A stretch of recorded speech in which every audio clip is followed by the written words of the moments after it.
Bili na rin natin sila ng toothpaste. Bawat banyo lagyan natin. At bili na rin tayo ng powder pang skincare nila. Ayan, 1, 2, 3, 4. Saka na rin ang shampoo nila. Bili na rin natin siya.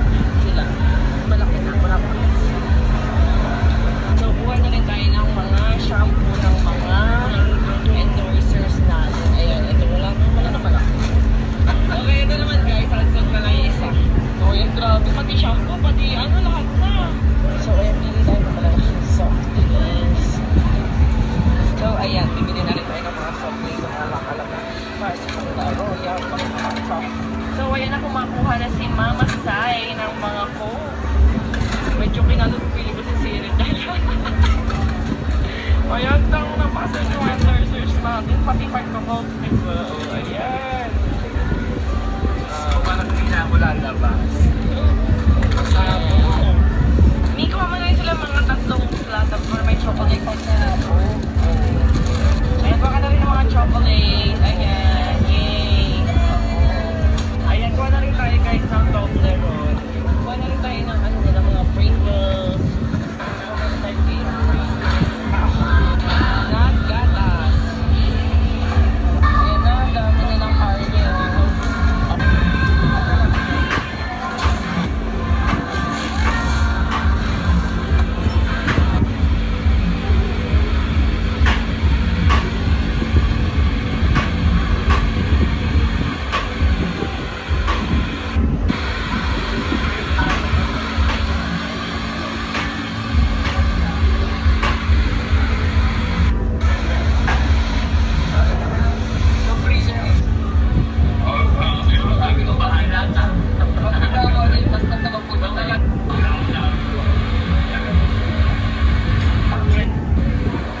Mga fresh.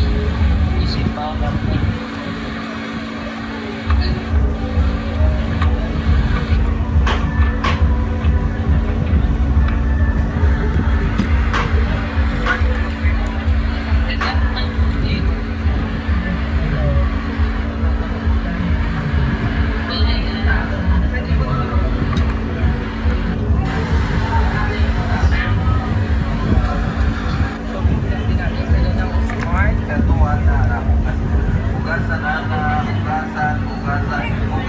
tapos anao na yan ako anang tubig ko tapos ipunog ang isa labador na siya tapos anao din siya ugasan ni Pomino o ugas ni ugas tapos ugas na ni ugasan ni Toy tapos spread out ni siya ana ni mo makukuha mo siya na yan ugas na po pati lang lumot ugas pati ang ulo niya ugasan ala sa pagpagigod ugas na po mag-ugas na po sa nila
sumusuporta sa akin na pupunta bukas 1 PM sa covered court guys.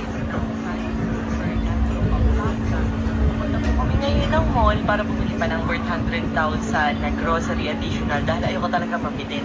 So check nyo yung latest video and post ko sa FB kung gano'n nakarami ang aming pinamigay. Hindi po ito pang 500 packs, pang 1,000 packs, kundi bukas pang 3,000 to 5,000 packs. So malalaman natin ngayon kung hanggang pang ilang tao ba ito. So bukod doon, meron din ako mga dalang iPhone, mga gadgets, na pamimigay sa mga bata, matatanda, ayan, at mga cash. Alam niyo naman pag ako lumabas.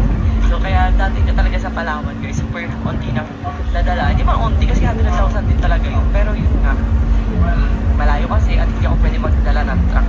Unlike ngayon guys, siguro 5 truck ng Rosmar ang aming dadalhin sa Pampanga. So ayun, nakakasama ko si na Kuya Marky. Sana ba yun si Kuya Marky? Siyempre. Ayan, kasama ko. Ay, tara na, let's go. Ayan, kasama ko si Kuya Marky, ang aking asawa. Sa bag mo grocery. Ayan, legit guys. Wala pa kami tulog. Pero okay lang yan. Basta makatulog sa mga tao.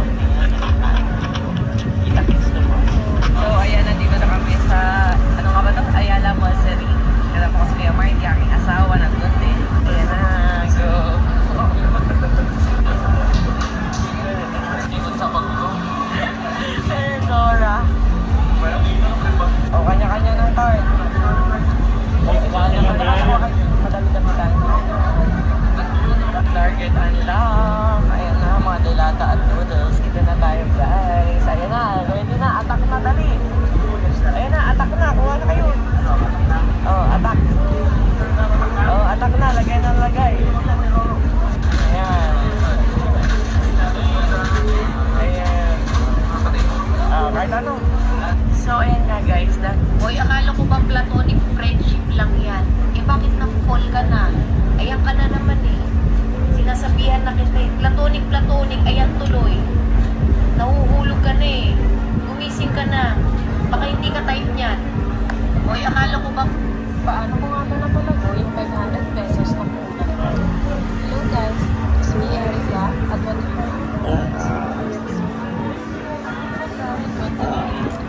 nakita ko yung potential ng business na to. Pero dahil may work ako that time, hindi ko muna sinimulan yung negosyo na isip ko. Sa work ko kasi is may shifting schedule, so mahihirapan ako lalo na pag tumapat na panggabi ako. So sabi ko sa sarili ko, isisimulan ko yung negosyo pagkatapos ng kontrata ko sa kumpanya. Pero that time is may upay business din ako. So pagsapit ng March is natapos yung kontrata ko sa company, then sinimulan ko na mag-practice ng negosyo na isip ko, which is yung Sunday Box business. Pero ang pagkinilaan ko sa sarili ko para manood ng mga videos and tutorials para matuto gumawa ng email at timpla. Pero hindi naman agad ako pinalad na makatanggap ng maraming order dahil nga nagsisimula pa lang ako at nagbuhay. Hindi pa ganun kaganda yung mga nagagawa ko, pero masasabi kong pwede nang ibenta. Around May, nung mag-decision ako na ibenta na yung mga bigay na nagagawa ko, na rin pumasok na 500 pesos ang puhunan ko. 2 ribbon, isang wrapper, glue stick, at glue gun lang yung bibili ko sa pera na meron ako. Lagi pa akong nagsasample nun, tapos naaalala ko, nasabi sa akin ng kamag-anak ko, is kung may naloko na ba daw ako, na-order sa akin ng mga ginagawa ko. Sinasabi din nila sa akin na mas mura lang daw yung ginagawa ko. Ayun na din siguro yung naging motivation ko para ipagpatuloy yung negosyong pinasok ko. Hindi ako tumitigil ng mag-post at mag-share na nagbibenta ako ng ganitong klase ng bulaklak.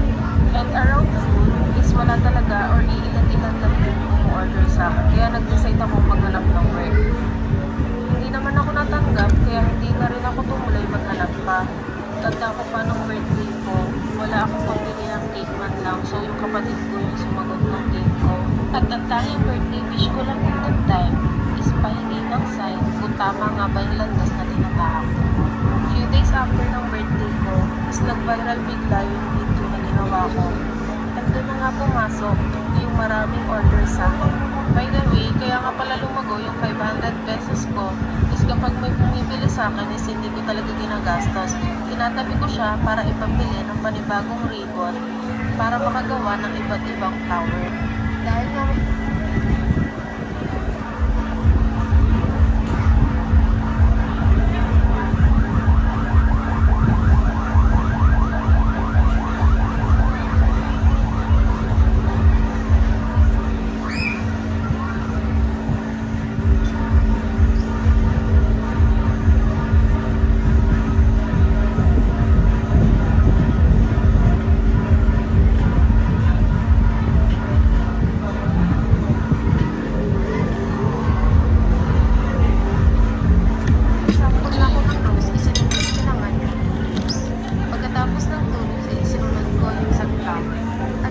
hour yung nagbigay ng daan para makilala ako sa larangang to.